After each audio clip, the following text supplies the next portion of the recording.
Bonjour à toutes et à tous. Les résultats du brevet d'études du premier cycle sont rendus publics depuis hier samedi et disponibles sur la plateforme des résultats des examens et concours. Plus de 77% des candidats admissibles. Félicitations à tous ces candidats et du courage pour ceux qui n'ont pas su tirer leurs épingles du jeu. Il ne reste plus que les résultats du baccalauréat pour fermer la boucle des examens de fin d'année pour cette année 2025. Et comme vous le savez, juste après les résultats, les apprenants auront droit à de belles vacances. Comment donc concilier détente et loisirs pendant les moments de repos? C'est le sujet qui fera objet de nos échanges ce dimanche avec Dr Adeosi Adeogun. Il est psychologue, clinicien praticien, spécialiste des questions de violence, de psychotraumatisme et protection de l'enfance. Il sera sur ce plateau pour aider les parents à mieux gérer les enfants en ces périodes de grandes vacances. Notre invité média nous vient du quotidien d'information et d'analyse du service public La Nation, Arnaud Dumaron, il s'appelle. Nous ferons avec lui le décryptage de l'actualité. Et en page culture, nous allons vous faire découvrir le secret du Makossa à la béninoise. L'artiste de la semaine est originaire de Tovikle. Il a su lier sa langue locale Adja au rythme Makossa, un beau mélange culturel qui lui a valu plusieurs prestations sur des scènes nationales et internationales. Il s'agit bien évidemment de Dalamos qui va égayer notre plateau de ce dimanche 6 juillet 2025. Mais avant, nous allons démarrer avec le journal.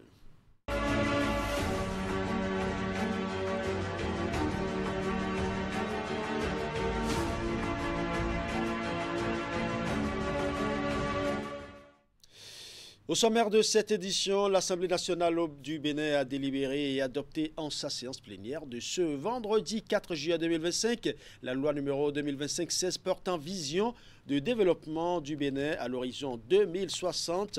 Ceci à l'unanimité des députés présents et représentés.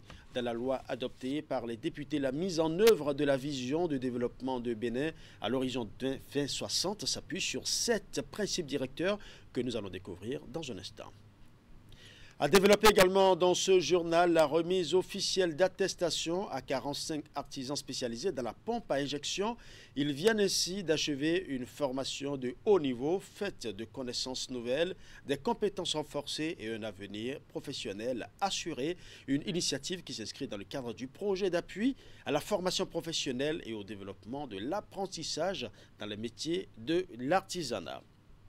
Nous parlerons également de Maryse Glélé-Aranzo qui fait son entrée au sein de l'autorité de régulation des marchés publics en tant que conseillère. Elle a prêté serment devant les juges de la Cour d'appel de Cotonou, réunis en séance en audience solennelle. Elle s'est engagée à remplir ses fonctions avec impartialité et intégrité, en toute indépendance et dans le respect des lois et règlements de la République. Voilà pour les titres. Mesdames et messieurs, à nouveau bonsoir.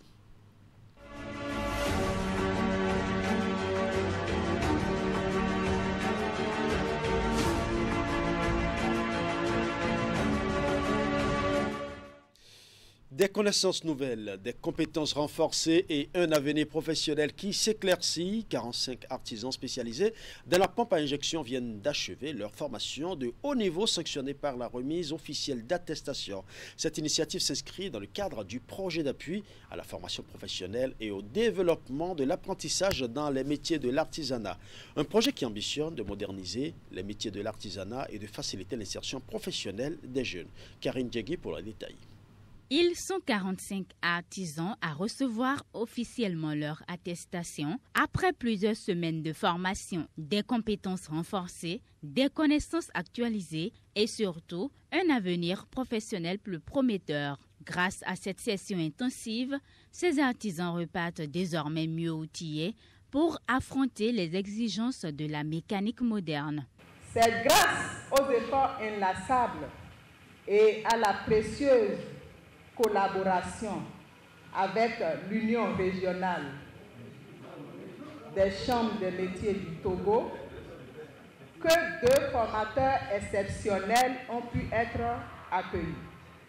Leur expertise a permis d'offrir une formation de très haute qualité ici même à Parakou. Présent à la cérémonie, le président de la Chambre des métiers de l'artisanat du Bénin salue une étape clé vers un artisanat plus structuré et compétitif. Cette formation que nous célébrons aujourd'hui à Parakou s'inscrit directement Dans la vision audacieuse du président Patrice Talon, qui a fait de la modernisation de l'artisanat une véritable pierre angulaire du développement économique de notre pays, le gouvernement, avec l'appui constant du ministère de tutelle, travaille sans relâche pour donner à nos artisans des compétences solides, les rendre ainsi plus compétitifs, autonomes et innovants. Votre présence parmi nous est bien plus qu'un honneur. Elle témoigne de l'importance que le président de la République, M. Patrice Talon, accorde au développement de l'artisanat. Chers artisans bénéficiaires, je voudrais me réjouir avec vous et vous adresser mes vives félicitations ainsi que mes encouragements pour les efforts que vous avez fournis durant votre formation en vue de l'obtention de ces attestations. Désormais mieux outillés, ces artisans entendent faire valoir leur savoir-faire dans les garages pour répondre aux exigences d'une mécanique de plus en plus technique. Je l'annonçais en titre, les premiers résultats du brevet d'études du premier cycle session de juin 2025 ont été proclamés ce samedi par le directeur des examens et concours. L'exercice révèle un taux d'admissibilité de 77,25% au plan national, soit une hausse de 8% par rapport à l'année dernière. Les résultats sont disponibles depuis hier samedi sur la plateforme électronique eresultat.bj, suivant un extrait des propos de Armanata. Total session normale.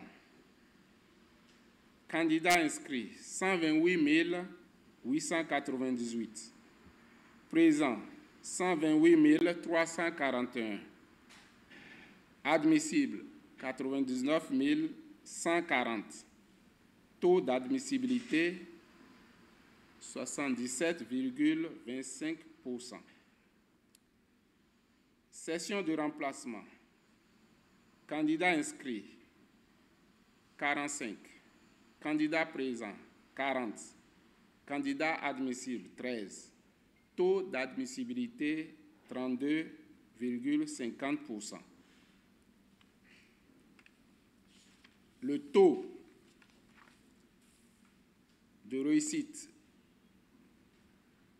pour l'année 2025 est ainsi de 77,25%, en progression par rapport à l'année 2024 qui a été de 73,74% et par rapport à l'année 2023 qui a été de 69,21%. La consultation des résultats sur la plateforme e-Résultats se fera ce jour, samedi 5 juin 2025, à partir de 15h. Et présent aux côtés du directeur des examens et concours, le directeur de cabinet du ministère des enseignements secondaires, techniques et de la formation professionnelle indique que ce résultat est le fruit d'un dispositif stratégique mis en œuvre en amont de concert avec tous les acteurs du sous-secteur. Un dispositif qu'il décline dans cet extrait.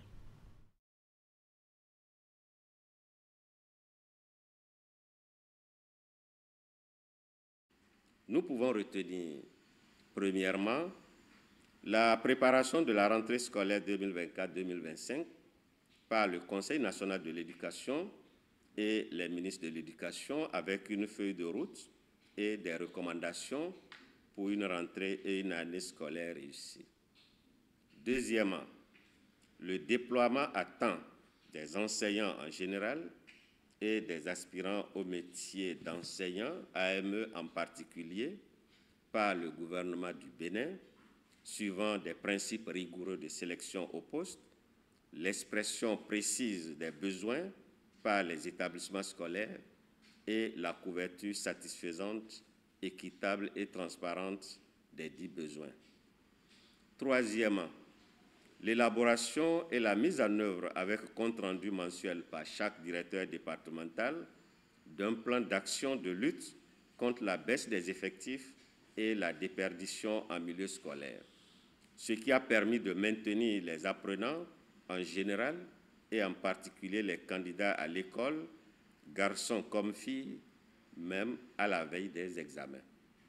Quatrièmement, l'organisation par visioconférence de 9 revues mensuelles des performances pédagogiques des établissements scolaires, un dispositif robuste et holistique de planning et de suivi de l'exécution des programmes d'études qui a favorisé l'achèvement quantitatif et qualitatif des 10 programmes dans tous les établissements scolaires, tant pour les classes d'examen que pour les classes intermédiaires. Cinquièmement, l'encadrement régulier des enseignants et des membres du réseau d'animation et d'encadrement pédagogique par les inspecteurs et les conseillers pédagogiques pour garantir la qualité des enseignements, des apprentissages et des évaluations. En image pour vous, l'Assemblée nationale du Bénin a délibéré et adopté en sa séance plénière de ce vendredi 4 juillet 2025 sous l'autorité du président Louis Lavonu et en présence du ministre d'État en charge du développement et de la coordination de l'action gouvernementale Abdoulaye Biotiane et son collègue de la justice Yvon Detienou, la loi numéro 2025-16 portant vision du développement du Bénin à l'horizon 2060, ceci à l'unanimité des députés présents et représentés. Dans la loi adoptée par les députés, la mise en œuvre de la vision de développement du Bénin à l'horizon 2060 s'appuie sur 7 principes directeurs que sont la culture de la responsabilité et de l'éthique, de l'équité, de l'inclusivité, la redevabilité mutuelle, la subsidiarité, la gestion axée sur les résultats et le partenariat renforcé. Le cadre institutionnel de la vision nationale de développement comprend 2 organes, la commission en charge de la prospective au sein du Conseil national de planification et le secrétariat technique permanent du Conseil national de la planification. Parlons à présent de Maryse Glélé-Aranzo qui fait son entrée au sein de l'autorité de régulation des marchés publics en tant que conseillère. Mais avant sa prise de fonction officielle, elle a prêté serment devant les juges de la Cour d'appel de Cotonou réunis en audience solennelle. Elle s'est engagée à remplir ses fonctions avec impartialité, intégrité et en toute indépendance dans le respect des lois et règlements de la République. C'était vendredi dernier. Reportage. Devant les juges de la Cour d'appel de Cotonou, Maryse Glélé-Aranzo prête serment au cours de cette audience solennelle. Désormais, conseillère à l'autorité de régulation des marchés publics, elle jure de servir loyalement l'institution avec professionnalisme, discrétion et efficacité. Je le jure. La Cour vous donne acte de votre serment. La prestation de serment trouve son ancrage légal dans les dispositions du décret 2020-595 du 23 décembre 2020 portant attribution, organisation et fonctionnement de l'ARNP, notamment en son article 9, alinéa 2. Un serment reçu par la Cour en la renvoyant à l'exercice de sa fonction. Pour réussir votre mission au sein de cette institution, je vous exhorte à vous approprier les termes du serment. Il comporte en effet l'énoncé des vertus ou des qualités qui sont attendues de vous. Remplir ses fonctions avec honnêteté, impartialité, intégrité, en toute indépendance dans le respect des lois et règlements de la République, tels sont les engagements solennels pris par Maryse Glélé-Aranzo. Nommée en Conseil des ministres par décret numéro 2025-296 du 21 mai 2025, elle va représenter les organisations de la société civile au sein du Conseil de régulation de l'autorité de régulation des marchés publics. Vous êtes désormais chargé, aux côtés de vos pairs, de définir et d'orienter la politique générale de l'autorité de régulation des marchés publics et d'évaluer sa gestion dans les limites fixées par ses missions. Vous participerez à la prise des décisions relatives au règlement des contentieux de la passation et de l'exécution des marchés publics, ainsi qu'aux sanctions dans le cadre de la violation des règles en matière de la commande publique. Maryse Glélé-Aranzo est juriste de formation et coach professionnel certifié en programmation neurolinguistique et spécialiste en gestion pacifique des conflits. Elle reste très attachée à la société civile et compte apporter sa contribution pour mieux réguler le processus du passage, du contrôle et d'exécution des marchés publics, ceci pour améliorer le climat des affaires au Bénin. Une délégation gabonaise composée des représentants d'institutions gouvernementales, des partis politiques, de la société civile et du PNUD et conduite par le conseil diplomatique du ministère des Affaires étrangères du Gabon a été reçue ce vendredi par le président de la Haute Autorité de l'Audiovisuel et de la Communication du Bénin. Il s'agit d'une mission d'échange d'expériences appuyée par le Programme des Nations Unies pour le développement dans le cadre de l'accompagnement du processus de transition en République du Gabon. Cette mission vise à s'imprégner des bonnes pratiques en matière de gouvernance électorale, de réforme du système partisan et de promotion du genre et des gens et des jeunes dans la gestion de la vie politique. Plusieurs autres sujets étaient au menu des échanges, notamment la régulation des médias en période électorale. Je vous invite à suivre le chef de la délégation, Rahim Jan Ngembi, à l'issue de cette rencontre. Nous sommes heureux, nous sommes émus, puisque nous avons vu un président et ses équipes libres d'expression. Nous n'ayons pas fait l'économie de sa parole et des informations dont nous souhaitions. Donc nous ne pouvons être que satisfaits de cet échange, vu la richesse des communications, l'abondance des documents qui sont mis à notre disposition. Nous sommes entièrement satisfaits. Il n'y a pas de démocratisation de vie politique sans liberté d'expression. Nous sommes venus au Gabon dans cette logique pour nous inspirer de ce qui se fait de bien au Bénin, pour que toute cette expérience positive, dans l'hypothèse, il y aurait des écueils, des difficultés dans la mise en œuvre de tout l'ordonnancement juridique au Bénin sur la liberté de la presse, l'accession de toutes les composantes de la société à la liberté de la presse, à la presse. Nous voulons nous inspirer de tout ceci pour justement nous enrichir de ça au Gabon. Le président de la République n'a pas fait d'ambiguïté sur sa volonté de relancer le pays, de réorganiser le pays, de faire en sorte que sa gouvernance soit une gouvernance inclusive qui veut que toute personne ait la liberté d'accès à l'information disponible dans la République. Aujourd'hui, nous venons de rencontrer le président bienveillant qui a mis à notre disposition l'ensemble des informations dont nous avions besoin. Mais nous avons une série de rencontres à la suite de celle-ci, l'après-midi avec le ministère de l'Intérieur, l'Institut national de la femme. Et à partir de lundi à mardi, nous avons d'autres rencontres. Tout ceci pour nous enrichir de l'expérience béninoise et nous permettre, nous aussi au Gabon, dans le courant de la relance qui est engagé, d'améliorer notre système. L'exemple du Bénin est un exemple bon à prendre au regard de l'expérience. Vous savez que le Bénin, nous le savons tous, a connu déjà de nombreuses alternances. Beaucoup de pays africains envient le système démocratique béninois. En termes d'alternance, nous sommes heureux d'apprendre que là, le président béninois Talon a clairement déclaré et il le réaffirme qu'il finit son deuxième mandat. Il n'a pas l'intention de renouveler, de se porter candidat à sa succession. Et ça, c'est un exemple que je pense que tous les Africains souhaitent voir appliqué dans tout le continent. Donc cet exemple-là, personne ne peut s'en priver. Et pendant ce temps, la ministre en charge du numérique et de la digitalisation, Aurélie Adam Soulé-Zoumarou, était ce jeudi au cabinet du président du Conseil économique et social.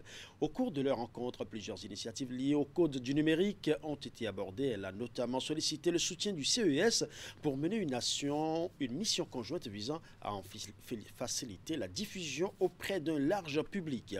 La question de la cybercriminalité, un enjeu majeur et particulièrement sensible, a également été évoquée. Nous allons suivre.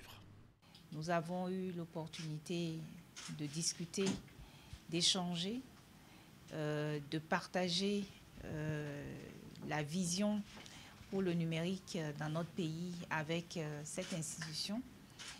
Et l'audience nous a également donné l'occasion de pouvoir proposer au président du CES certaines actions qu'il nous paraît importantes que le Conseil économique social nous aide à mener. Au nombre de ces actions, nous avons la nécessité que certaines dispositions phares du Code du numérique puissent être portées auprès de nos populations par cette institution, de façon à ce que la compréhension et l'appropriation de ces dispositions par les populations puissent être maximisées.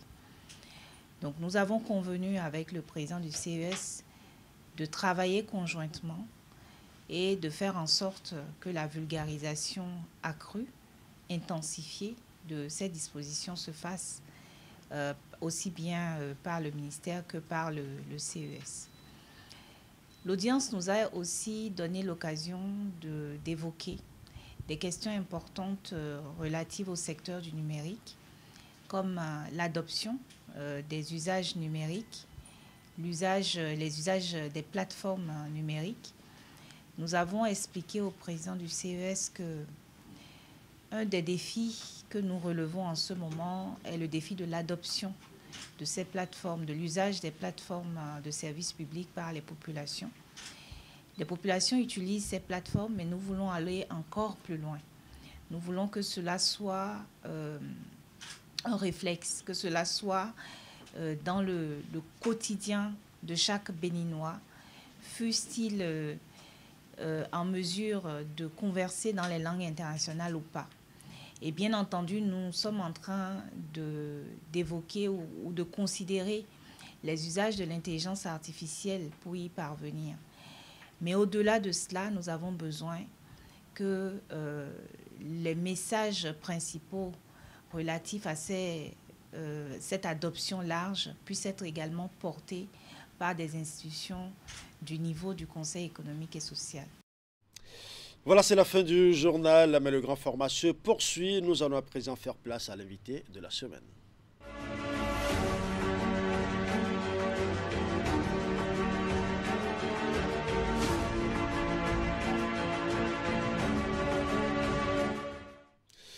Vacances entre détente et loisirs, comment encadrer les enfants, c'est le thème de notre entretien aujourd'hui et nous recevons pour la circonstance Adeosi Adeogun. Il est docteur en psychologie clinique et psychopathologie, psychologue, clinicien praticien, spécialiste des questions de violence, de psychotraumatisme et protection de l'enfance. Bonjour et merci d'avoir accepté notre invitation. Bonjour monsieur le journaliste. Vous êtes sur ce plateau pour nous parler de l'équilibre entre détente et loisirs pour les enfants pendant les vacances. Pourriez-vous nous expliquer brièvement l'importance de cet équilibre pour le développement de l'enfant? Oui, au fait, l'être humain a besoin toujours de l'équilibre. Et pour faire l'équilibre au niveau de l'être humain, il faut axer sur 5 éléments. Il y a le corps, il y a les émotions, il y a les pensées, il y a le social, les relations sociales, il y a la spiritualité.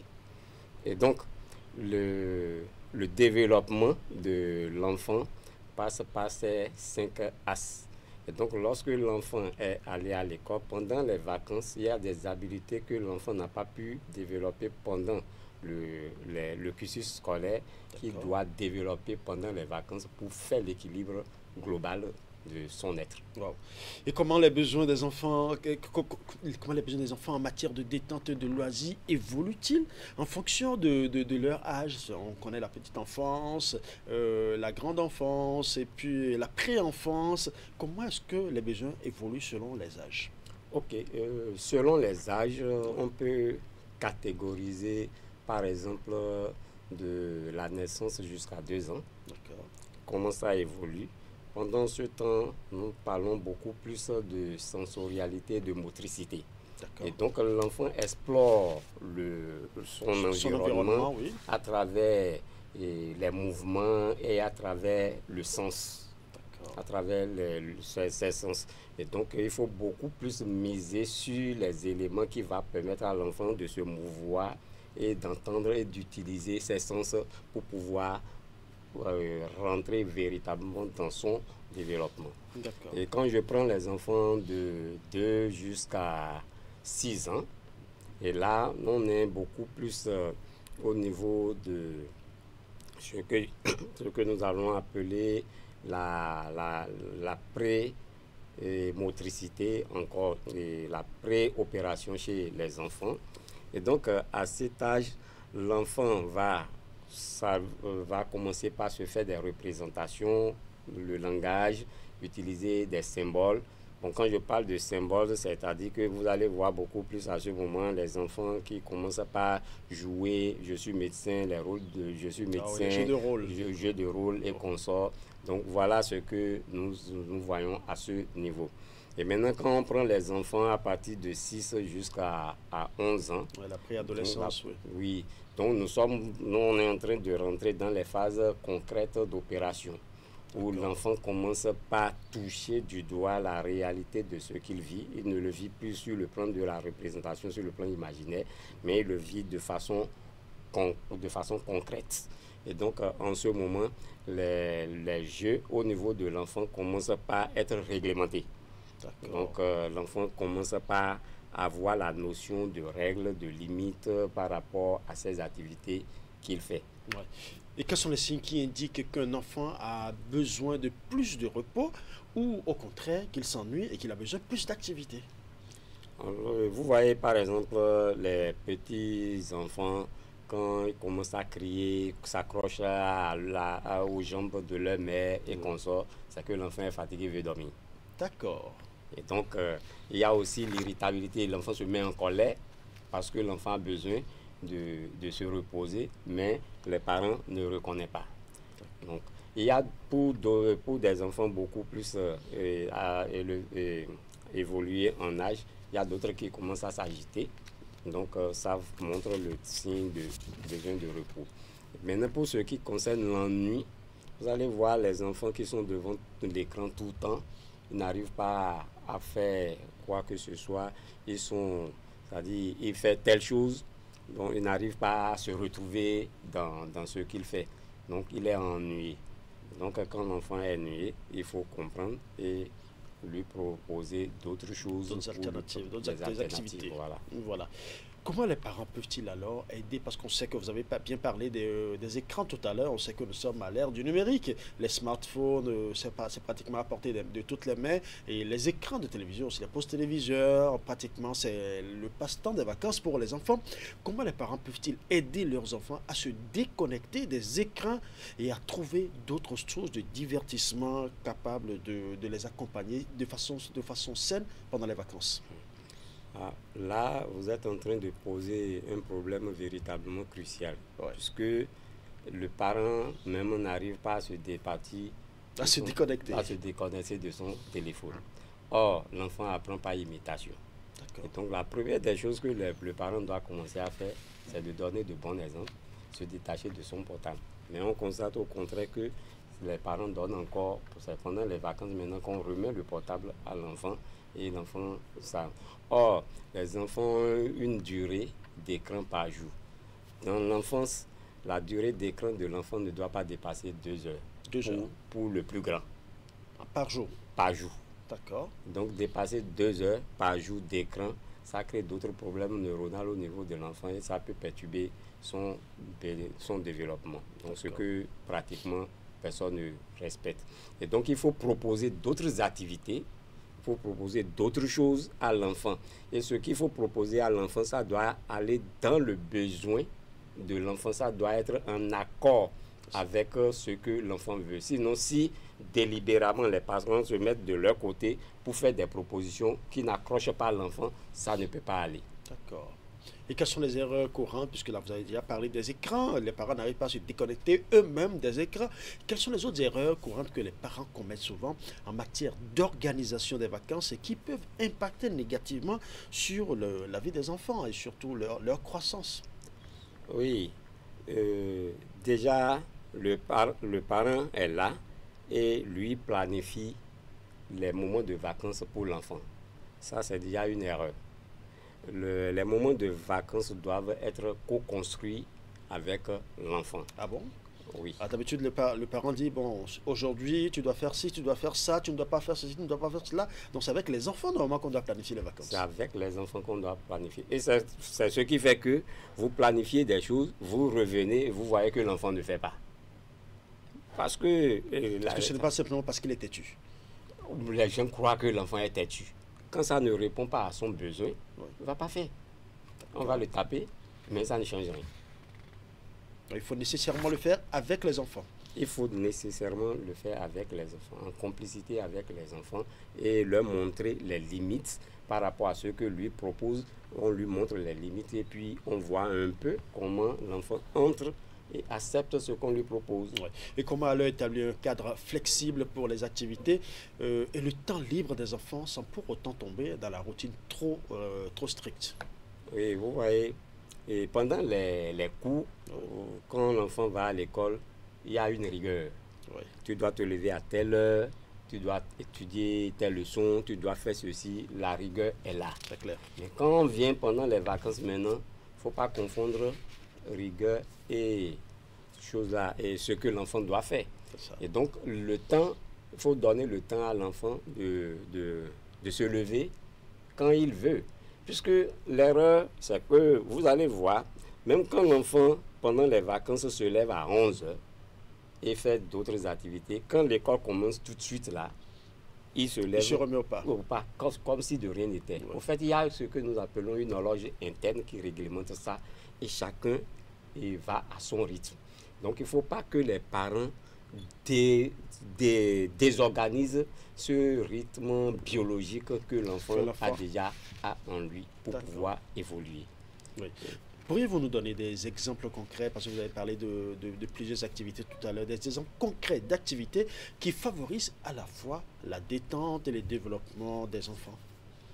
Oui, comme activité, si on doit aller étape par étape, lorsque je prends les tout premiers, quand on parle de développement par catégorie d'âge, les tout premiers qui sont dans le mouvement et dans le sens, les jeux qu'ils doivent faire, c'est des jeux c'est-à-dire qui donnent du sens. On prend quelque chose, on remet par exemple les rochers là, ça fait du bruit. C'est ça qui fait que l'enfant commence à s'ouvrir à son environnement. Donc les jeux comme ça pour les tout petits. Maintenant, quand on prend à un niveau donné, les jeux de construction, d'accord? Vous voyez, on prend du sable, on fait des constructions comme ça. Oui. Et après, avant, on prenait des papiers, on fabrique des avions, des bateaux. Ce sont ces jeux-là qu'il faut promouvoir au niveau des enfants. C'est vrai qu'aujourd'hui, on voit des choses qu'on voit, les jeux de construction et consorts. Oui. Et ces jeux de construction aussi, on peut les utiliser, mais c'est en tenant compte des catégories d'âge pour les enfants. Et donc, quand je vais beaucoup plus au niveau des adolescents, les jeux à ce niveau ne sont plus les mêmes. Donc, et pour les adolescents, il est beaucoup plus conseillé de les mettre devant, c'est-à-dire que de les confronter à des choses qu'ils n'avaient pas fait au niveau de l'école. C'est-à-dire que, par exemple, l'enfant a étudié pendant tout le temps, on peut le mettre à faire du jardinage. Par exemple, on peut l'amener à faire à bricoler, c'est ça? À faire des bricolages, voilà, tisser des pelles et consorts. C'est des choses qu'on va amener. Donc, quand ça construit beaucoup plus l'intelligence, l'enfant ne se retrouve plus dans les routines qu'il avait à l'école. Il développe des choses de façon concrète. D'accord. Et vous avez dit tout à l'heure qu'il faut beaucoup plus impliquer les enfants, mais comment les parents peuvent-ils impliquer leurs enfants, dans la planification des vacances afin de les rendre acteurs de leur propre moment de détente et de loisirs? Oui, impliquer les enfants, c'est déjà commencer par voir. Bon, moi-même, en tant que parent, j'ai mes activités. Oui. Et donc, qu'est-ce que je peux apporter à l'enfant? Pendant tout le temps, vous voyez, l'enfant est toujours occupé à l'école. Il y a toujours quelqu'un en communication. Oui. Mais pendant les vacances, voilà, l'enfant se retrouve à la maison. Souvent seul? Seul. Mais le parent aussi, en principe, s'il y avait possibilité, le parent devrait prendre un congé pendant ce temps pour pouvoir accompagner. Ce n'est pas toujours évident. Ce qui n'est pas, oui, j'ai dit si c'était possible. Ouais. Donc, ce qui n'est pas évident. Et donc, si cela n'est pas évident, on peut au moins privilégier les week-ends, pour accompagner les enfants dans ce sens. Et donc, l'enfant doit sentir ses parents pendant les vacances plus que ce que c'était. Puisque pendant l'année scolaire, la logique était beaucoup plus, est-ce que tu as appris tes leçons, est-ce que tu as fait ceci, il faut mettre tout ça là de côté. Et l'erreur que d'autres parents commettent en ce moment, on est pendant les vacances et on parle encore de cours de vacances. C'est ça. Cours de vacances pour aller étudier quoi encore? C'est-à-dire que les cours de vacances devraient être réservés peut-être pour les enfants qui n'ont pas eu assez ils n'ont pas bien travaillé au cours de l'année. On leur permet de reprendre ce qu'ils n'ont pas pu maîtriser dans l'année et non de les mettre dans l'année supérieure pour dire qu'ils sont en train de faire cours de vacances. Ouais. Et donc tout ça là, ça doit être vraiment régulé. Ouais. Quel conseil avez-vous à prodiguer aux parents qui peinent à trouver leur propre équilibre, vous en avez parlé tout à l'heure, à trouver leur propre équilibre entre détente et encadrement de leurs enfants pendant les vacances? Parce qu'ils sont au service, ils ne sont pas toujours à la maison, et pourtant les enfants sont libres, il faut quand même les suivre. Donc il y a une recherche d'équilibre pour les parents eux-mêmes. Quel conseil avez-vous à leur prodiguer? Alors, pour ces parents, je crois que autant que nous sommes parents et que nous sommes dans des activités, nous pouvons, pendant les vacances, replanifier nos activités. Donc, les choses que j'avais, c'est-à-dire qu'il y a des choses vraiment prioritaires et on doit aussi donner priorité aux enfants pendant ces vacances. Si j'avais l'habitude de revenir à la maison à 20h, je vais me planifier pour que peut-être à 18h30, 19h, je sois là pour les enfants. Maintenant, si ce n'est pas possible, comme on le disait, il faut véritablement trouver un moment pendant les week-ends pour le faire. Parce que le parent doit vraiment communiquer avec l'enfant. Ouais. Parce que cette communication va tisser le lien affectif entre le parent et l'enfant. Oui, je m'apprêtais justement à vous demander quelle est l'importance de la communication ouverte avec les enfants concernant leurs attentes et leurs ressentis pendant les vacances. Et là encore, quand on parle de communication, vraiment, il y a une grande fossé dans la manière de communiquer des parents avec leurs enfants. Et la communication du parent avec l'enfant ne doit pas être une communication verticale. C'est-à-dire qu'une autorité qui est en train de parler... Un ordre, et puis tu fais ceci, tu fais injonctions, ceci, des injonctions, non. La communication doit être horizontale, en sorte qu'on prend l'enfant comme étant son ami. Et donc, quand l'enfant se développe dans une communication horizontale, ça lui donne, c'est-à-dire une estime de lui-même, une confiance en lui-même. Et l'enfant vraiment dans la société peut aller normalement et parler d'égal à égal avec les autres tout en mettant le respect. Ouais. Merci à vous, Dr Adeosi Adeogun, pour votre éclairage et surtout pour vos conseils pour les parents en cette période de vacances. Merci pour vous, pour tout ce que vous nous apportez ici. C'était un plaisir de vous avoir sur ce plateau. Merci, partagé. Mesdames et messieurs, voici la revue de presse hebdo de Asumokani Asiangwa.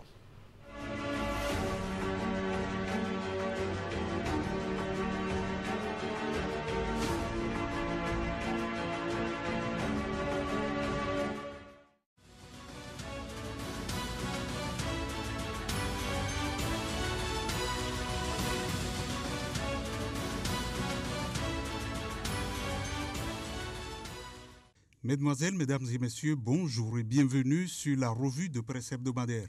Bénin Intelligent relatait que le président Patrice Talon a séjourné à Brasilia la semaine écoulée pour une visite de travail stratégique marquant une nouvelle étape dans la consolidation des relations bilatérales entre le Bénin et le Brésil.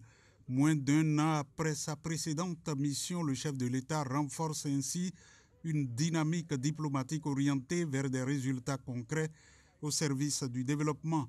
Les retombées de la visite de Talon faisaient le gros titre de La Nation du lundi, qui indiquait que plusieurs activités ont marqué le séjour du président de la République en terre brésilienne et ont permis de renforcer la coopération entre le Brésil et le Bénin, que ce soit dans le domaine agricole, de l'aviation et de l'industrie.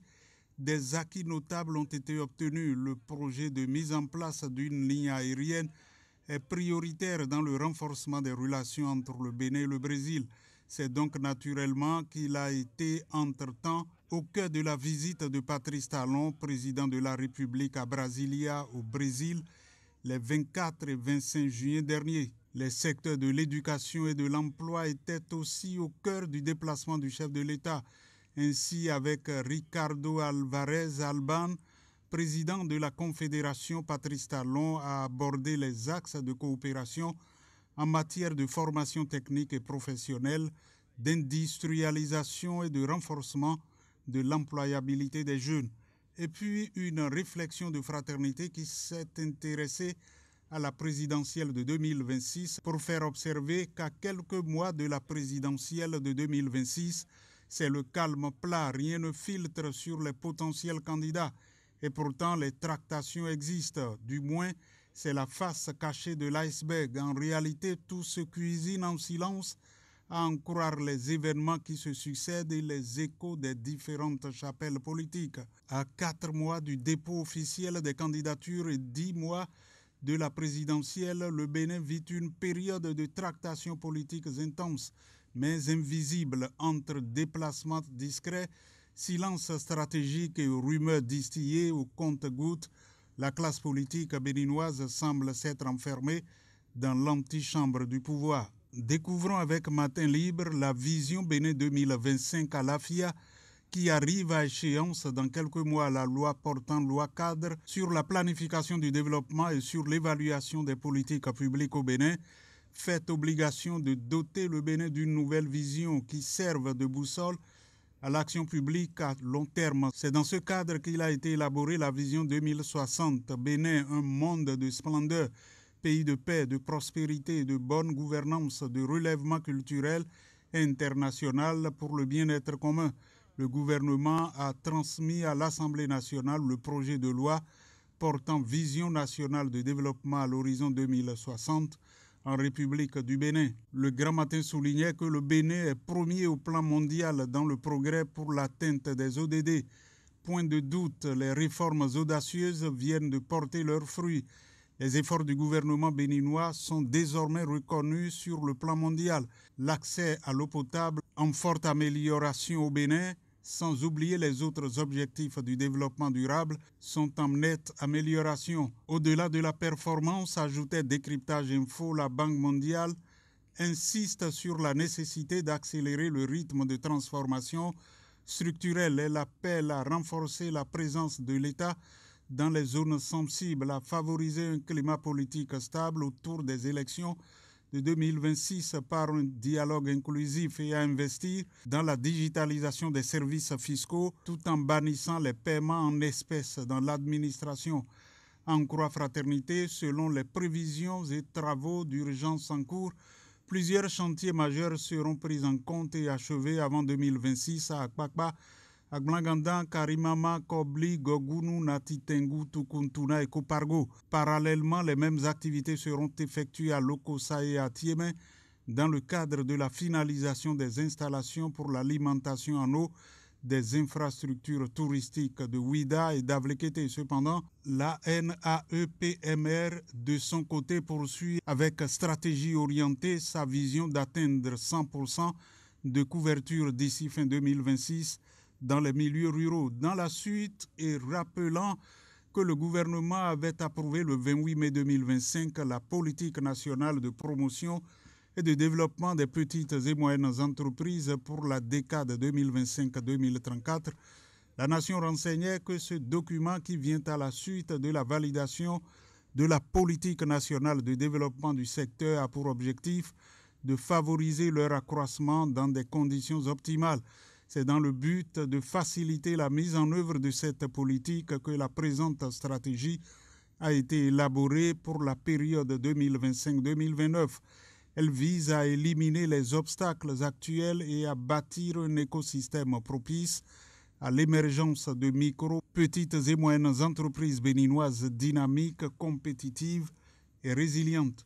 L'autre quotidien nous informait que pour combler le déficit national en matière de protéines animales, le taux de couverture des besoins en viande au plan national est estimé, selon des études récentes, à 49%.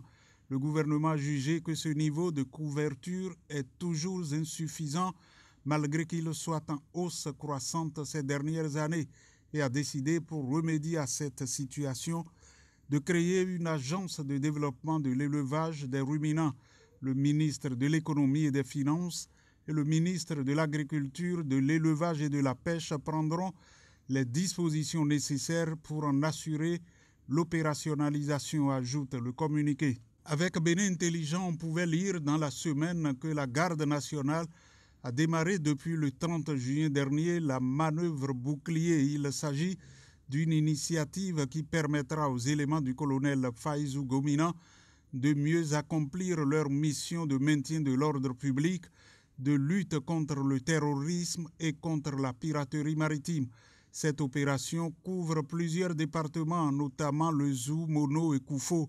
Plus de 560 personnes y sont engagées. Elle vient renforcer les exercices précédemment menés à Pira, Basila, Diakotomé, Lalo, Ouessé au profit de la garde nationale. Son déroulement prévoit des simulations d'intervention d'urgence en cas d'attaque terroriste, incluant la neutralisation d'individus armés et la sécurisation de lieux publics. Côté sport, le matinal rapportait qu'une décision majeure pour le sport béninois a été prise lors du Conseil des ministres du mercredi 2 juin 2025. Le gouvernement a officiellement autorisé la contractualisation avec divers prestataires dans le cadre des travaux de reconstruction du stade René Pleven de Cotonou. Cette annonce marque une étape décisive pour un projet longtemps attendu qui promet de transformer radicalement le paysage sportif de la capitale économique béninoise. Les aménagements prévus sont ambitieux et vont offrir une infrastructure de premier plan avec le terrain principal de football qui sera entièrement refait avec un gazon synthétique de 45 mm de qualité FIFA Quality Pro, garantissant des conditions de jeu optimales pour les compétitions nationales et internationales.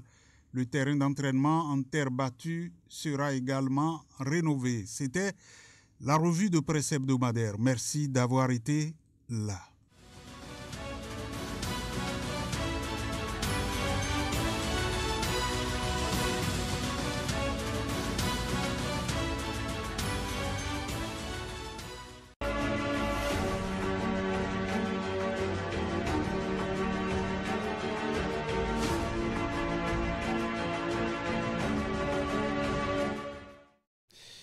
Notre invité média nous vient du quotidien d'information et d'analyse de services publics La Nation, Arnaud Doumanhou. Bonsoir. Bonjour, chers confrères. Merci d'avoir accepté notre invitation. C'est moi. L'actualité est assez riche cette semaine et comme vous le savez, le feuilleton Akona continue d'égrener ses épisodes. Après les déclarations controversées et très critiquées du ministre Paulin Akona, une commission de contrôle vient d'être mise sur pied pour investiguer sur le supposé siphonnage des caisses de l'État. Est-ce que c'était important d'aller jusque-là, puisque l'intéressé a présenté ses excuses, il s'est dédié en précisant qu'il n'a pas de preuves de ses propos? Je crois qu'il a menti. C'est trop facile de se désirer de la sorte. On ne peut pas, à ce niveau de responsabilité, faire de telles déclarations et ne pas pouvoir en répondre devant l'opinion nationale, internationale, parce que quand on parle du Bénin, ce n'est pas que les citoyens à l'intérieur du pays, il y a également la diaspora et qui contribue donc à la gouvernance du pays. Ouais. Et lorsque vous faites une telle déclaration, il y a également les PTF, les partenaires techniques et financiers, qui accompagnent le Bénin dans divers domaines, notamment dans ce secteur, dans le secteur de l'eau, des mines et de l'énergie. Et tous ceux-là sont attentifs à la réaction des autorités au plus haut niveau. Donc je crois que, et vous n'êtes pas sans savoir que même dans le secteur de l'eau, nous avons eu un cas de PPA2 dans ce pays. Et donc, vous voyez, on revient pratiquement dans le même secteur.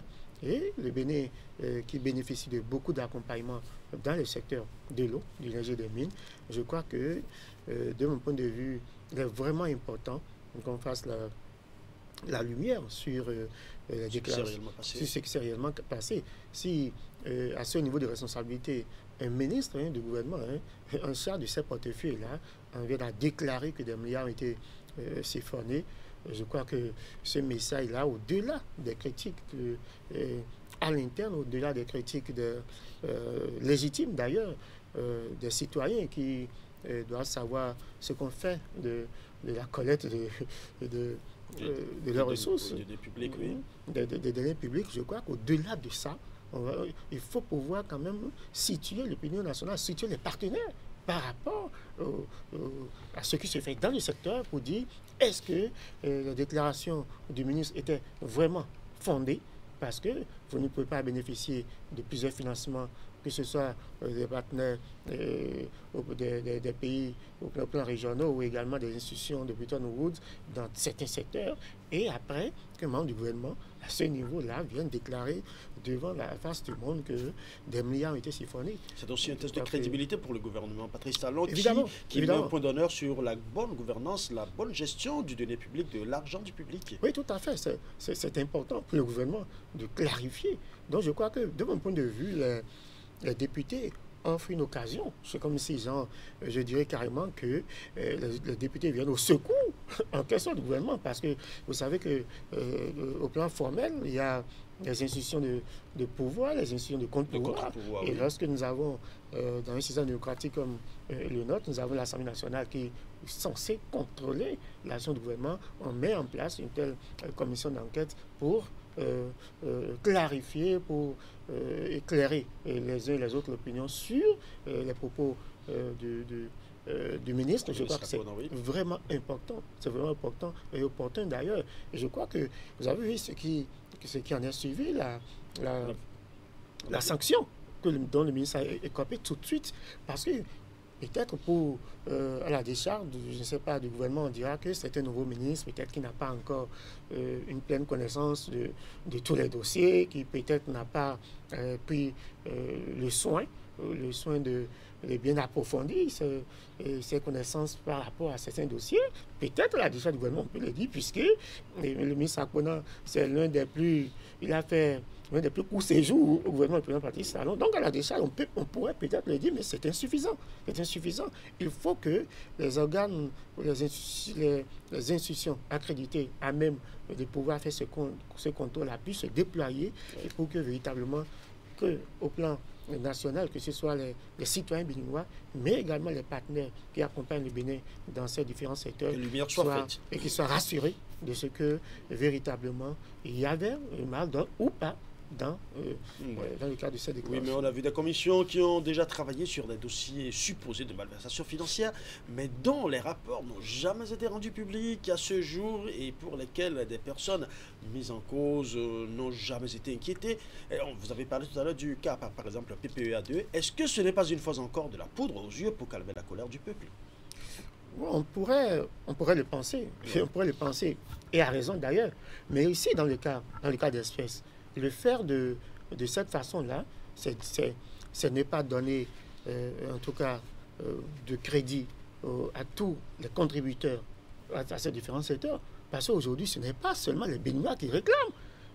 Vous voyez ce que je dis, c'est-à-dire qu'au-delà du citoyen béninois, il y a des partenaires, des citoyens d'autres peuples qui financent quand même le développement du Bénin, qui contribuent, qui participent au développement du Bénin. Il y a des institutions qui quand même nous accompagnent dans ces secteurs-là, parce que vous savez qu'il y a des secteurs qui sont directement en lien d'ailleurs avec les objectifs de développement durable, lorsqu'on parle de l'accès à l'eau potable pour tous, d'ailleurs que le Bénin a fait des bons en cette matière-là. Donc vous comprenez donc que ce n'est pas, de mon point de vue, un dossier comme les autres. Il va falloir quand même qu'au terme, puisque la commission me semble à 3 mois pour faire le travail, et puis après les 3 mois, on verse le rapport au président de l'Assemblée nationale.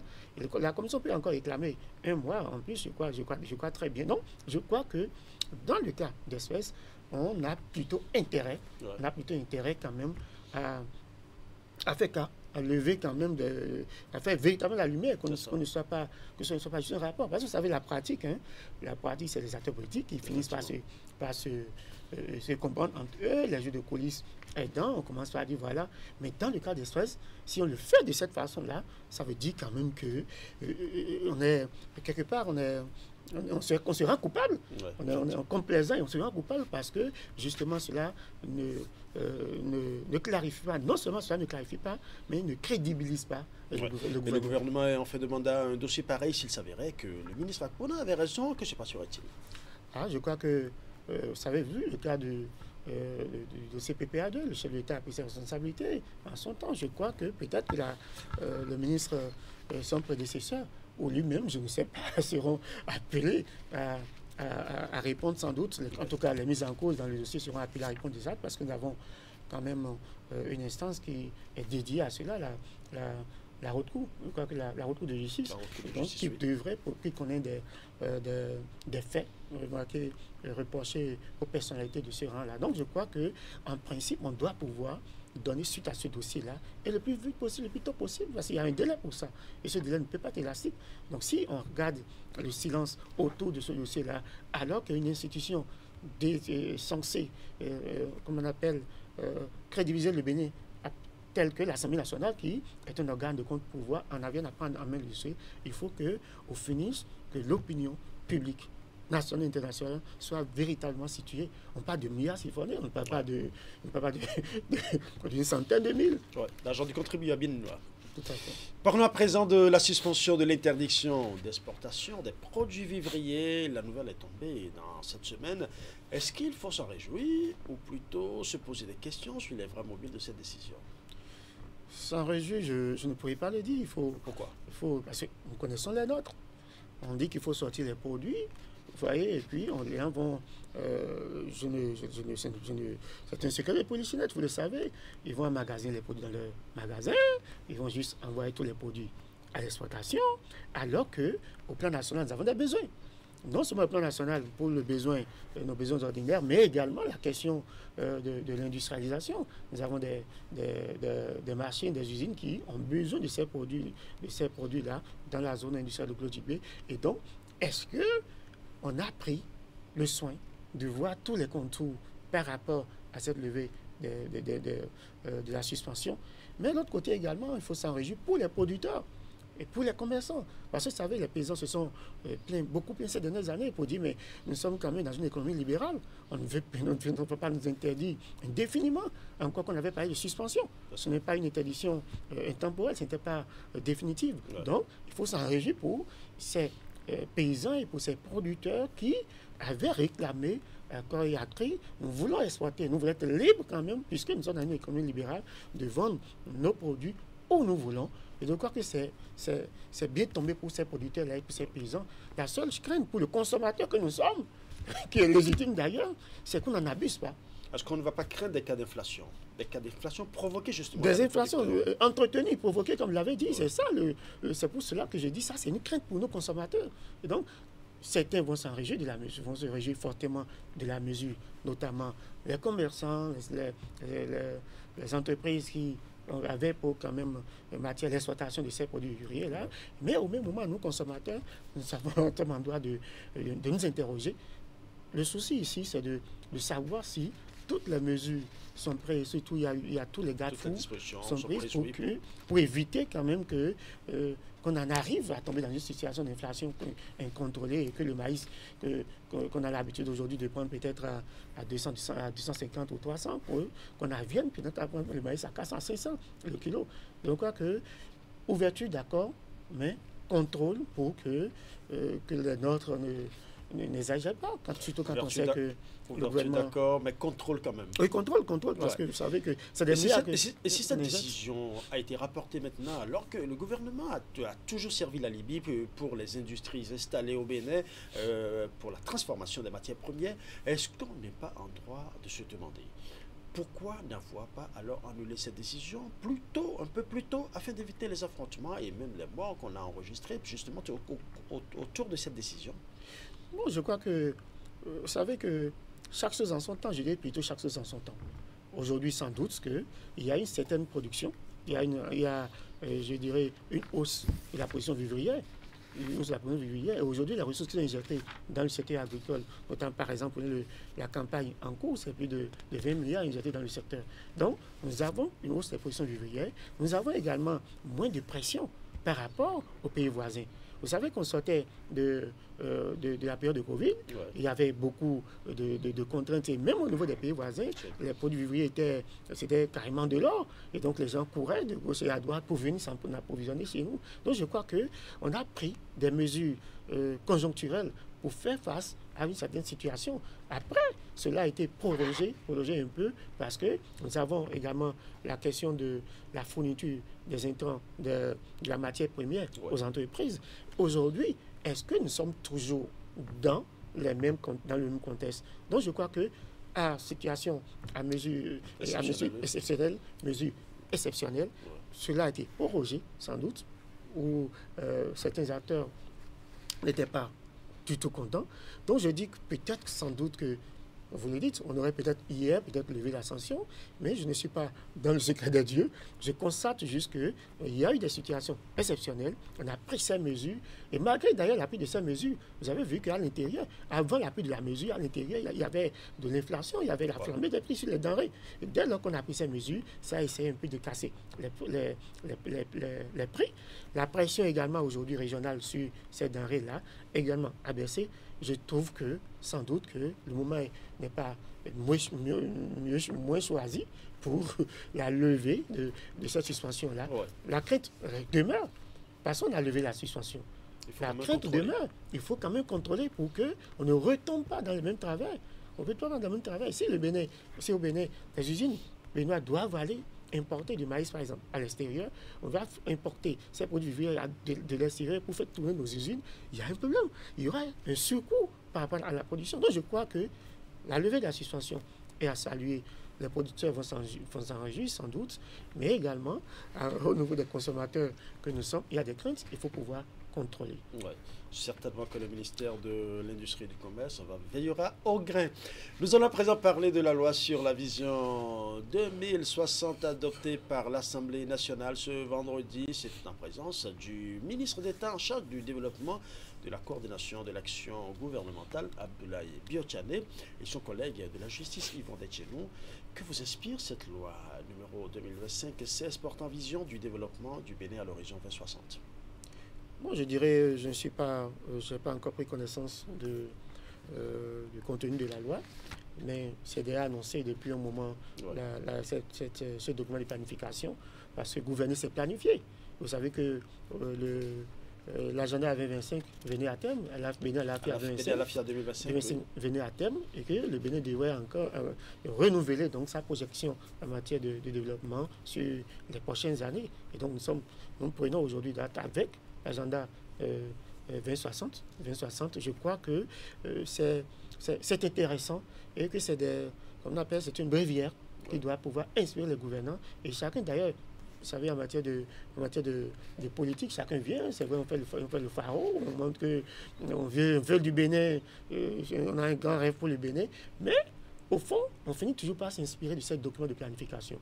Et donc, nous avons répondu à ce rendez-vous-là de planification, et c'est heureux. L'essentiel, c'est qu'on puisse s'intégrer et que la mise en œuvre des politiques publiques qui sont déployées puisse s'inspirer véritablement, et pour que le Bénin puisse véritablement, à l'horizon 2060, sortir plus rayonnant. On a dit que... On sait que la loi a été votée à l'unanimité des députés présents et représentés, et la mise en œuvre de la vision de développement de Bénin à l'horizon 2060 s'appuie sur 7 principes directeurs que sont la culture de la responsabilité et l'éthique, l'équité, l'inclusivité, la redevabilité mutuelle, la subsidiarité, la gestion axée sur les résultats et le partenariat renforcé. Car je reviens sur les mots comme culture de la responsabilité, de l'éthique, de l'équité, de l'inclusivité. Je sens que c'est un grand défi. Évidemment, c'est pour ça que je disais tantôt qu'il faut véritablement se revoir et prendre cette loi-là comme bréviaire, comme une boussole qui doit nous inspirer, orienter les actions, les politiques publiques pour les prochaines années et véritablement s'y coller. D'ailleurs, vous savez que les partenaires aujourd'hui ne viennent plus investir n'importe comment. Il y a des cadres donnés et lorsque un État n'est pas mieux organisé, lorsqu'un État n'est pas bien planifié, vous ne pouvez pas décocher certains financements. Donc d'ailleurs, il va normalement de soi qu'on fasse une sorte de culture, de responsabilité autour donc des politiques, de la vision 2026 pour les prochaines années. Et je dis, ce modèle doit pouvoir, parce que vous savez que le Bénin amorce une transition en 2026 avec un changement de régime, de nouveaux gouvernants, un départ du président Patrice Talon, un nouveau chef d'État, un nouveau parlement avec de nouveaux députés renouvelés, des municipalités renouvelées. Donc je crois que, en quelque sorte, nous sommes en quelque sorte à la croisée des chemins. Nous passons carrément un cap en matière de démocratie, de gouvernance, et il faut pouvoir quand même implémenter cette vision-là.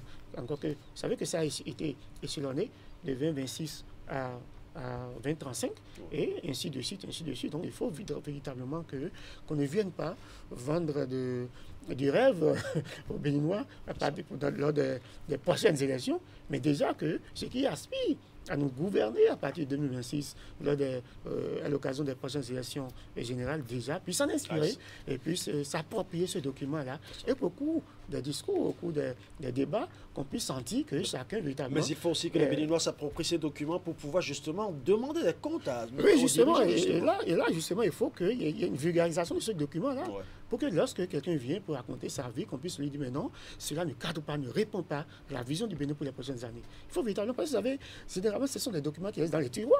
Ce sont des documents qui restent, c'est pas la propriété des cadres, alors que c'est un document pour notre vivre ensemble, qu'on puisse savoir, mais où est-ce qu'on va d'ici de 2026 à 2035, dans le secteur de l'énergie, où est-ce qu'on devrait aller, où est-ce que nous en sommes, où est-ce qu'on va, quelles devaient être les politiques publiques à implémenter. Donc, en principe, on devrait, ça fait partie des documents à vulgariser pour que chaque citoyen, sur la base de ce document-là, dans les 10 prochaines années, c'est-à-dire de 2026 à 2035, puisse interpeller dans tel secteur, voilà là où nous devons aller.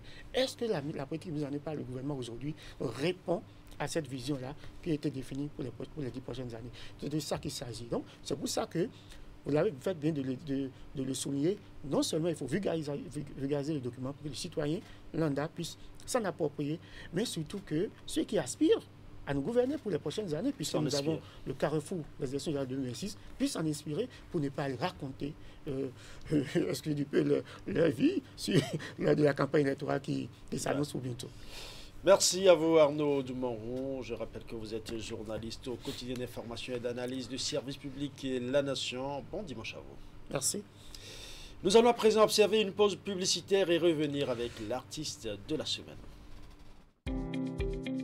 Vous avez toujours fait attention aux détails. Pour vous, la qualité ne se négocie pas quand il s'agit de votre bien-être. Leader Pressing, votre partenaire de tous les jours, toujours aux petits soins pour maintenir vos habits au top niveau. De nouvelles machines pour plus de rapidité, quel que soit le volume. De nouvelles boutiques pour être plus proche de vous. Leader Pressing, l'efficacité à un prix imbattable.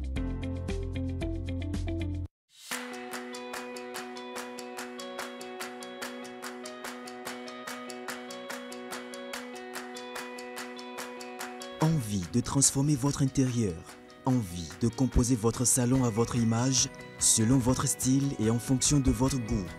Besoin de créer de l'espace dans votre salon, votre salle à manger ou même dans votre chambre à coucher. Et si l'inspiration vous attendait juste ici, design moderne, style vintage, bois noble, matière naturelle, couleurs tendance et bien d'autres encore. Bienvenue chez N Meubles Déco, votre destination incontournable pour des meubles et des objets décoratifs uniques, directement importés d'Allemagne. Chez nous, vous allez trouver des salons, des salles à manger, des lits, des meubles de bureau.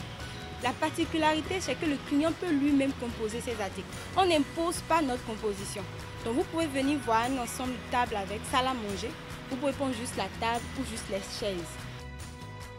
Des canapés confortables, des tables élégantes, des objets déco-tendance, il y en a pour tous les styles et tous les budgets. Rendez-nous visite à Calavi en quittant Kota pour Cotonou, 7e rue après la clôture de SOS au bord du goudron et dans notre showroom à Wologede, rue de la pharmacie Éternité. Nous sommes ouverts du lundi au samedi de 10h à 20h. Maintenant, pour des clients privilégiés qui veulent être traités comme des privilégiés, nous pouvons accorder nos horaires. Contact +229 0161 09 09 09 ou le +229 01 61 90 91 92. Notre adresse email nmeubledeco@hotmail.com. Vous pouvez également nous joindre via nos réseaux sociaux.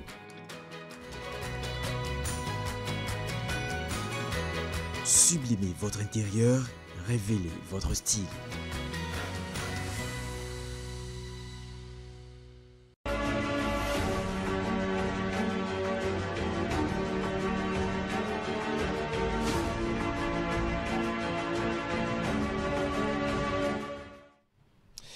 Celui que nous recevons aujourd'hui est un digne fils du Bénin, natif de Toviclin, dans le département du Koufo. De son vrai nom, Dandoga Labi Modeste Dalamos, pour ses fans, c'est un magicien de la musique. Il a réussi à faire avec perfection un mélange entre deux rythmes de deux pays, le Makossa du Cameroun et le Gogon du Bénin, précisément un rythme du Koufo. Il chante dans sa langue Adja et ceci avec une sonorité très singulière. Je vous présente Dalamos.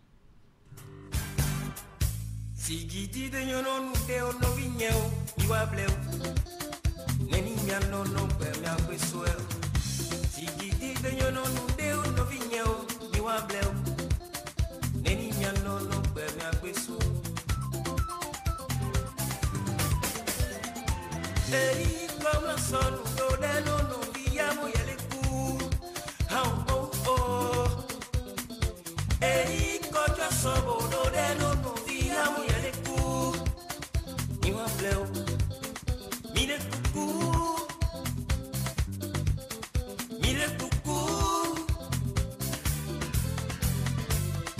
Sigidi de yono de ono vinyeo iwa bleu Eni jano no pe me akwesoe Sigidi de yono de ono vinyeo iwa bleu Eni jano no pe me akwesoe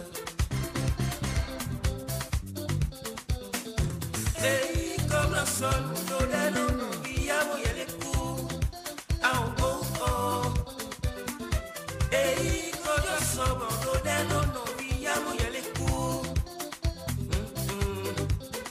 Mire kuku Mire kuku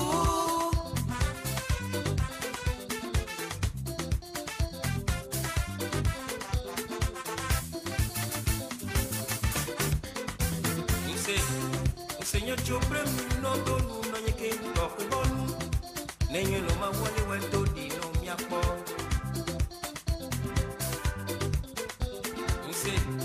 Señor chopre no do no nyeke to bon nenyo no ma wole wento di no mi apo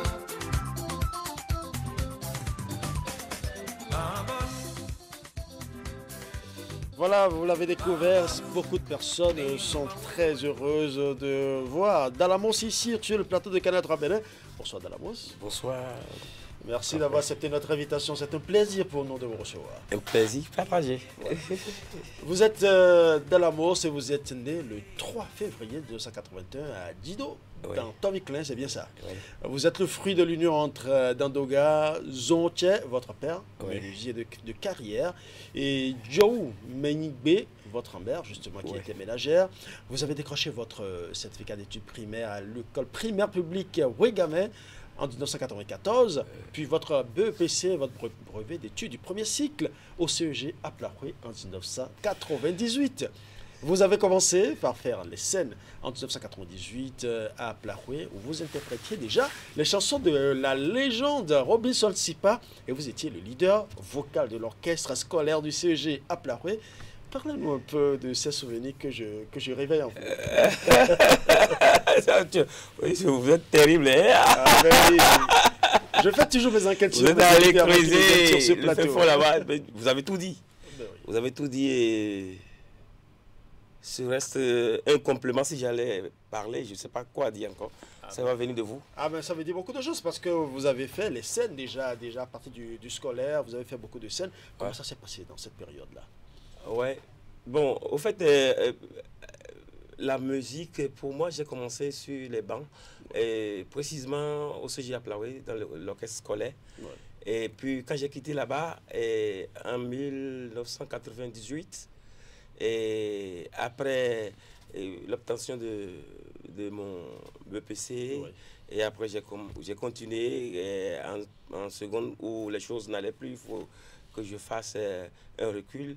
Et je suis rentré dans un orchestre pas scolaire encore à Azové, appelé l'As du Koufo. D'accord. Et il comprenait, j'ai un élément pivot dedans qui est avec moi ici, qui était presque ma moitié musicale. Il s'appelle Omer Rufin Ruibello. Ce qui est certain, nous allons le découvrir. Oui, c'est un bassiste, c'est le bassiste de l'orchestre. Et puis il fait aussi les 6 cordes aussi. Et ensemble avec lui, je sors beaucoup de choses. Ouais. Je vais continuer toujours dans mes recherches. Vous avez abandonné les bancs en classe de seconde, vous l'avez dit tout à l'heure, en 1999, pour suivre une formation professionnelle d'enseignant à IFESH. Et c'est ainsi que que commença votre carrière d'enseignant en 1999. Exactement, c'est bien cela. Et ça a duré pratiquement 3 ans, c'est 99, 2001. C'était comment avec vos apprenants? Trop dur, trop gentil avec les apprenants ou bien vous vous en foutiez? Bon, au fait, je suis d'un comportement catégorique. Je suis break. Wow. Je suis pas une personne déloyale. C'est vrai que tout homme a des défauts. C'est ça. Mais je vais vous jurer que en classe, j'étais comme ça, calé avec mes élèves. Trop rigoureux. En même temps bon, en même temps aussi rigoureux. Si bien que les 2 années que j'ai tenues avec mes élèves ont été un succès par rapport à mon rendement dans les 2 établissements que j'ai fait. Vous avez travaillé. Donc, en même temps, quand je viens dans un établissement, le directeur me prend pour prendre en charge la classe d'examen, c'est CM2. Donc, ça veut dire que je tenais à la fois 2 classes pendant que j'étais entrant quelqu'un débutant dans l'enseignement. C'était une autre charge. C'était juste après la formation de IFESH là. Oui, et qui donnait, parce qu'à chaque fois que je donnais les cours, il passait par la fenêtre pour me regarder et puis c'est comme ça il me sollicitait toujours pour encadrer les classes d'examen. J'ai fait l'école de Beaufolie, l'école primaire de Beaufolie. J'ai fait aussi l'école de primaire publique de Salahoué. Danton Viclin. D'accord. Ouais, de 99 à 2001. Maintenant, juste après ça, j'ai travaillé à Liftcom, British American Tobacco, en tant que commercial. Wow. Ouais, parce que j'ai fait... Justement ça, mes recherches m'ont amené là-bas aussi, justement. De 2000 à 2007, justement, vous avez travaillé à Liftcom sous l'ex-direction de British American Tobacco, à Rothman Kessai précisément, justement. Ce fut une toute autre aventure encore. Parlez-nous de cette aventure. Vraiment, il fallait que je dois, c'est-à-dire ajuster les 2 bouts. Et sur le côté matériel que moral aussi. Alors il va falloir que je me défende. Donc je suis allé, Dieu a fait, j'ai trouvé un boulot. Et ça même qui a permis que je suis sur ce niveau musical aujourd'hui. Parce que sans ce travail-là, ce job, je ne pouvais pas. Parce que à chaque fois que j'ai mon salaire, c'est aller investir dans la musique. Et imaginez quelqu'un d'où je suis venu. Et ça voudra dire que je n'avais pas attaqué la musique, je n'étais pas à la musique seule.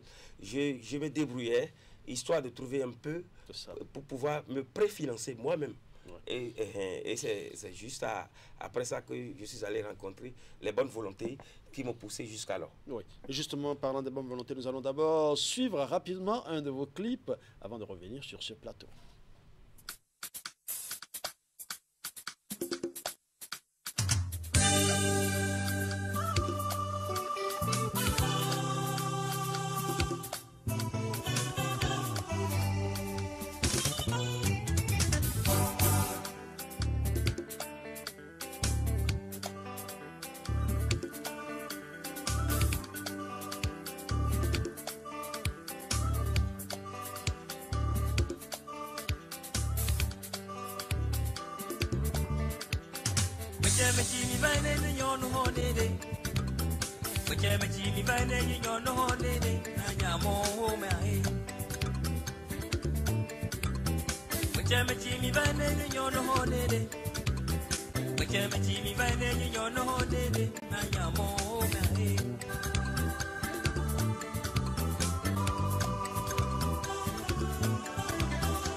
Deja boy, mende a boy. Holding the shoe, mende a boy. Dalamos, mende a boy. Petit cousin, mende a boy. Mende liba, mende liba, mende liba, mende liba. Ayo wale. Mende liba, mende liba, mende liba, mende liba. Ayo wale. Fiacre, sentiment, guitare.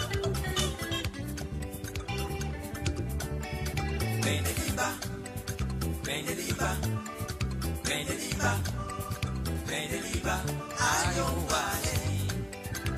Pour longue que soit la nuit, le jour viendra.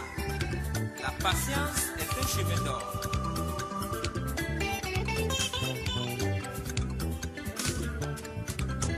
Kele no kokone vani nyono hodele, inawa niliole, inawa no diole, inawa tashiole, inawa no miole, anyamo mehe. Kele no kokone vani nyono hodele, inawa niliole, inawa no diole, inawa tashiole, inawa niliole, anyamo mehe.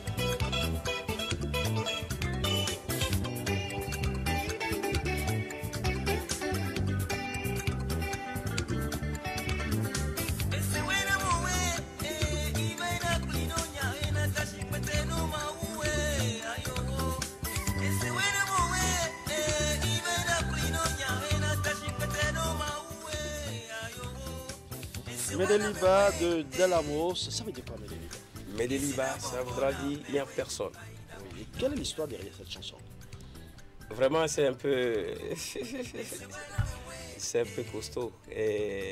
Medeliba, ça voudra beaucoup dire que je ne peux même pas vous dire maintenant. Parce que ça ramasse un peu mon passé.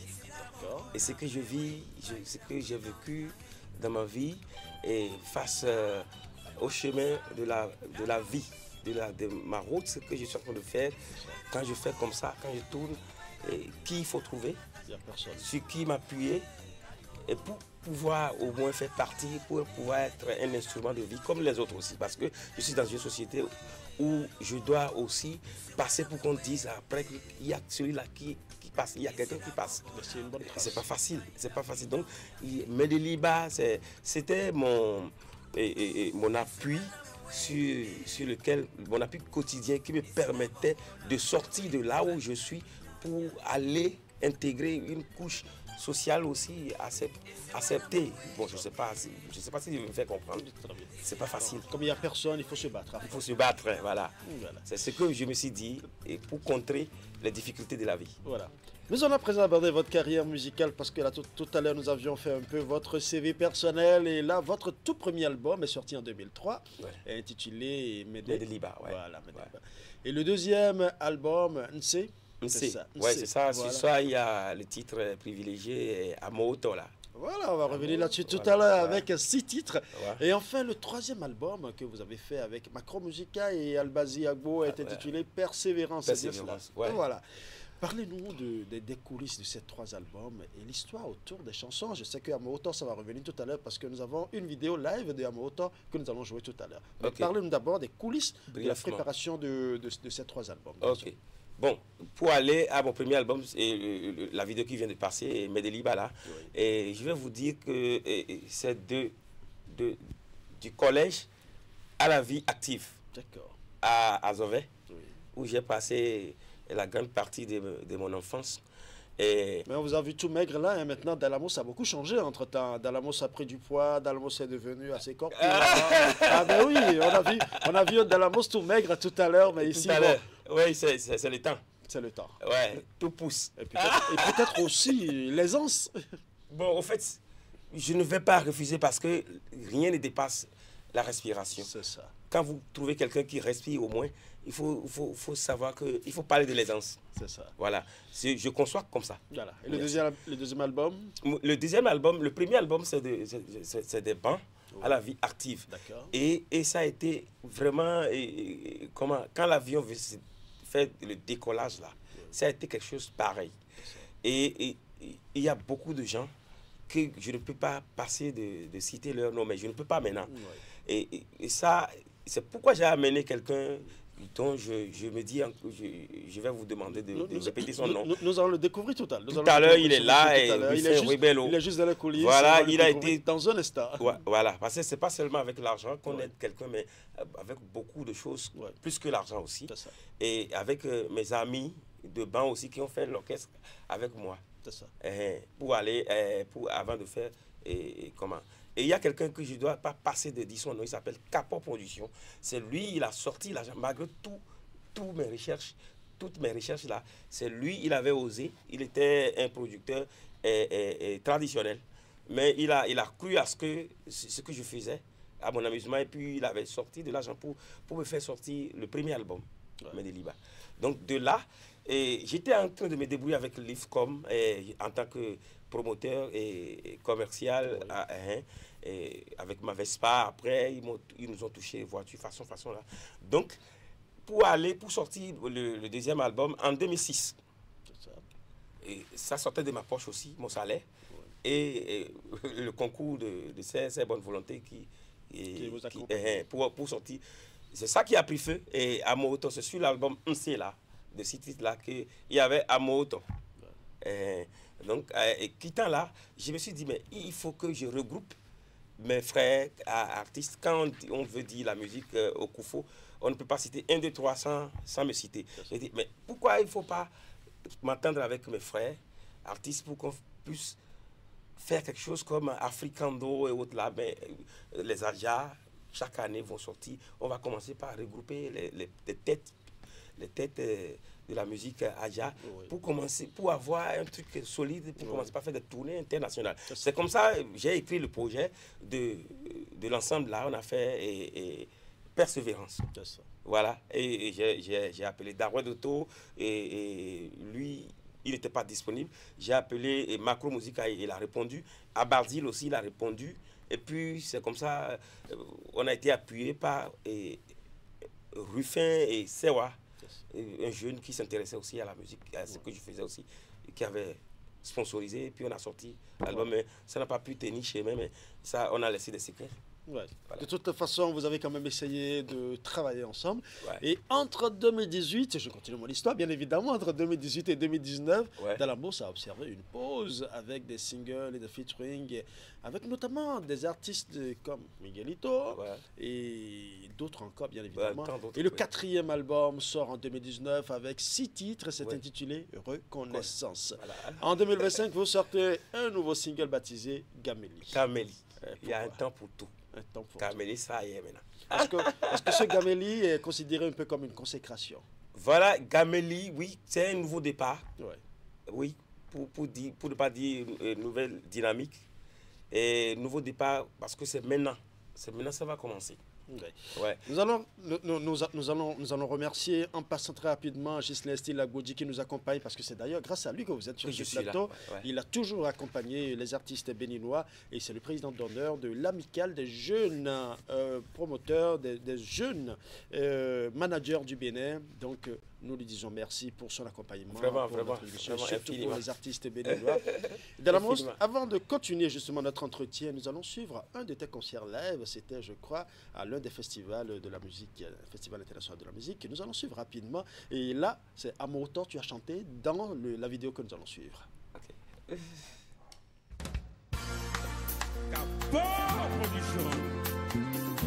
C'est Voléon.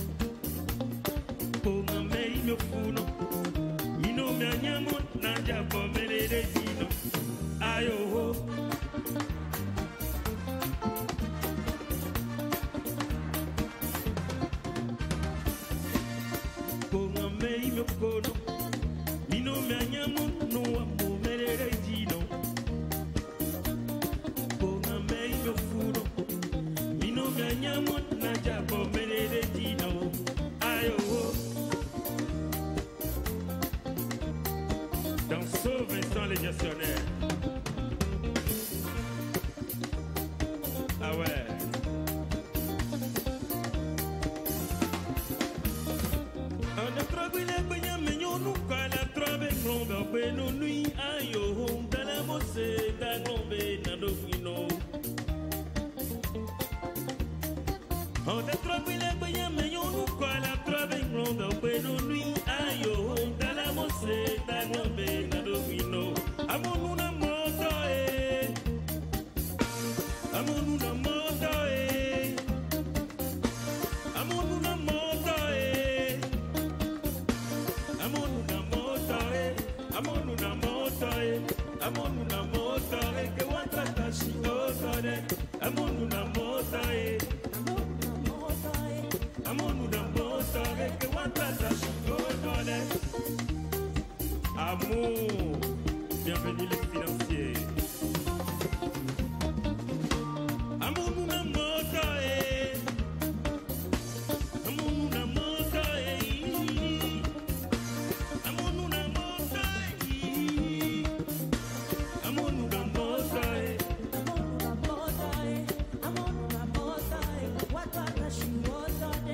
Amonu na moto Amonu na moto Amonu na moto que wanta tashi otore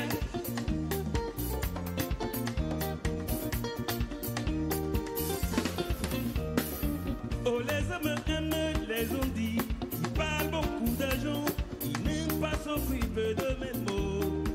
Oh, les hommes aiment, les ont dit, ils parlent beaucoup d'argent, ils n'aiment pas s'occuper de mes mots. Le destin diffère de ce que les hommes pensent des hommes. Ah ouais. Donnez des secondes. Ah, chut. La sœur de...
Je sais qu'ils sont très nombreux dans leur maison actuellement en train de danser, mais nous allons d'abord revenir avec Delamos, qui fait partie des précurseurs du gogoron. Vous l'avez constaté justement dans le clip qui vient de passer, un rythme typiquement béninois, sorti des entrailles de la tradition Adja et qui aujourd'hui fait sensation dans la sous-région. Mais votre rythme remarquable, Delamos, c'est le Makossa authentique en Adja. Pourquoi ce choix? Le Makossa, oui. Authentiquement en Adja.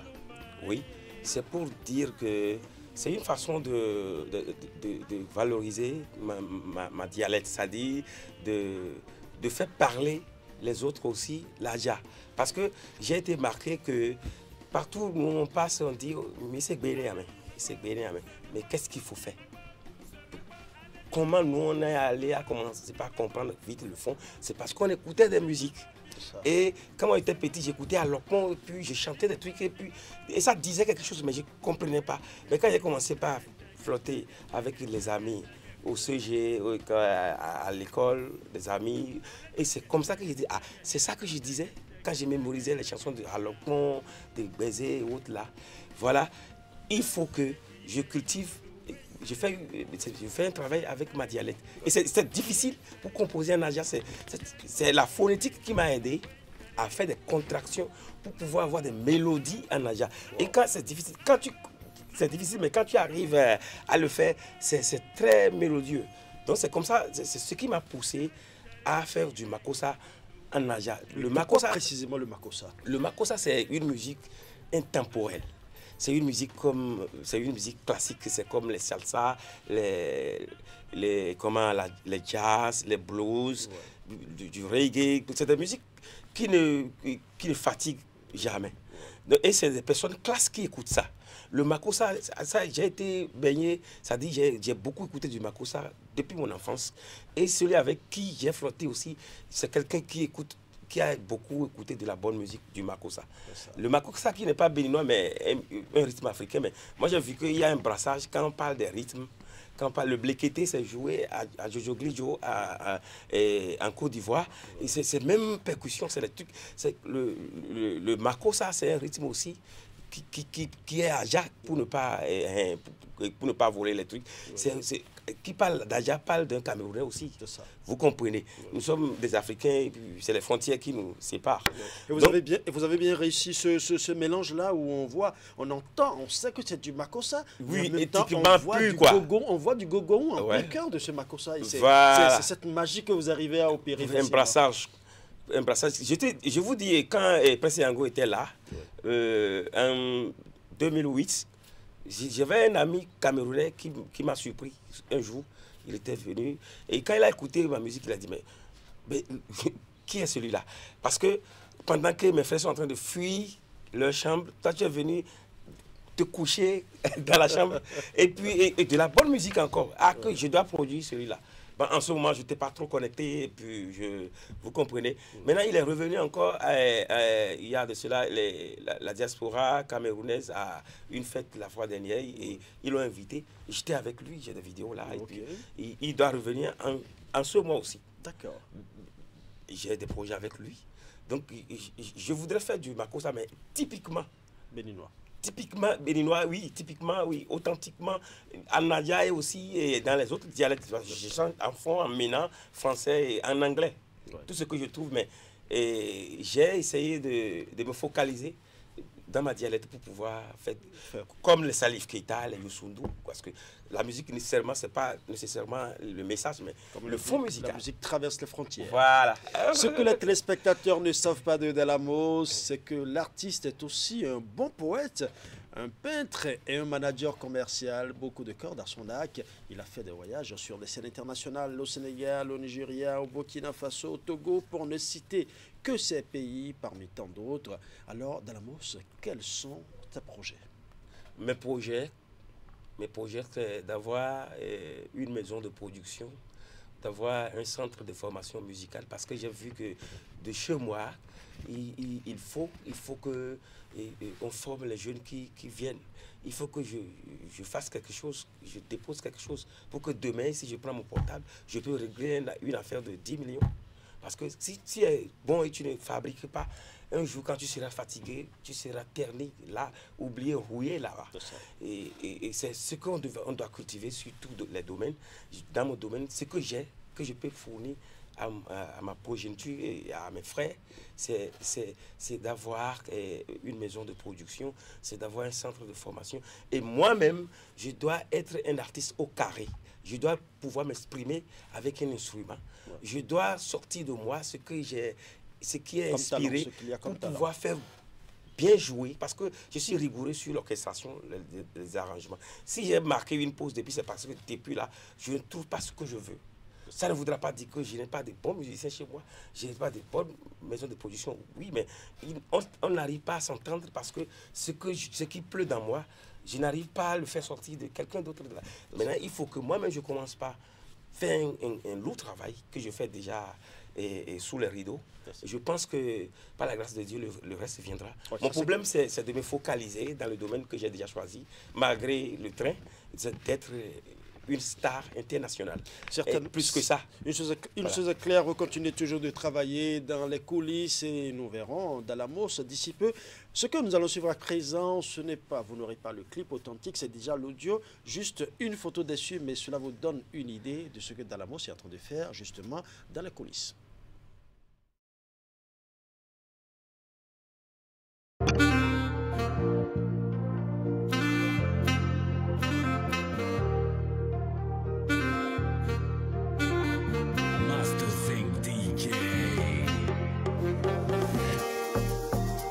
Quand tu cherches, tu fous, tu glisses, tu tombes. Faut pas lâcher, tu peux te relever. Quand tu cherches, tu fous, tu glisses, tu tombes. Faut pas lâcher, Dieu peut tout changer. Yenda yiso ya sokle nibu, aniseye dalon vidéo. Yenda yiso ya sokle nibu, aniseye dalon vidéo. Yenda yiso ya sokle nibu, aniseye dalon vidéo. Yenda yiso ya sokle nibu, aniseye dalon.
Voilà, vous venez de suivre le morceau de consécration Gameli de Dalamos.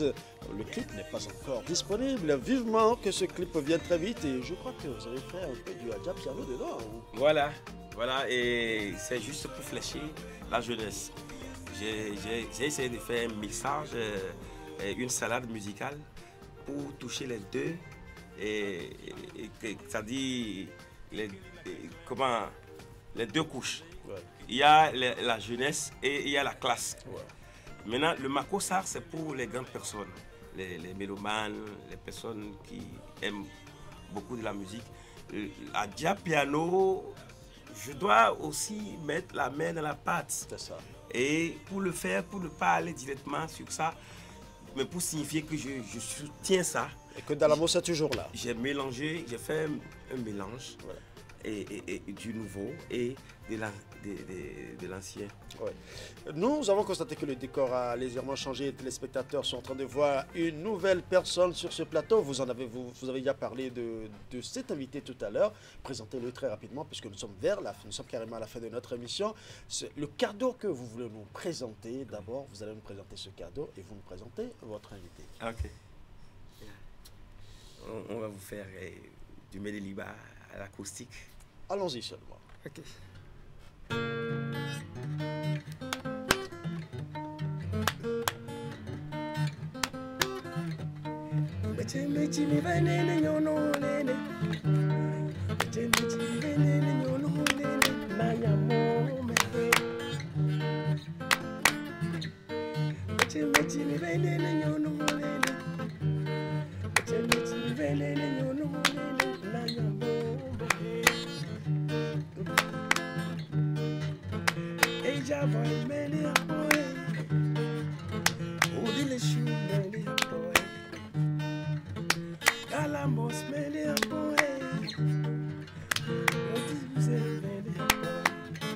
Medeliba, Medeliba, Medeliba, Medeliba, ayowa.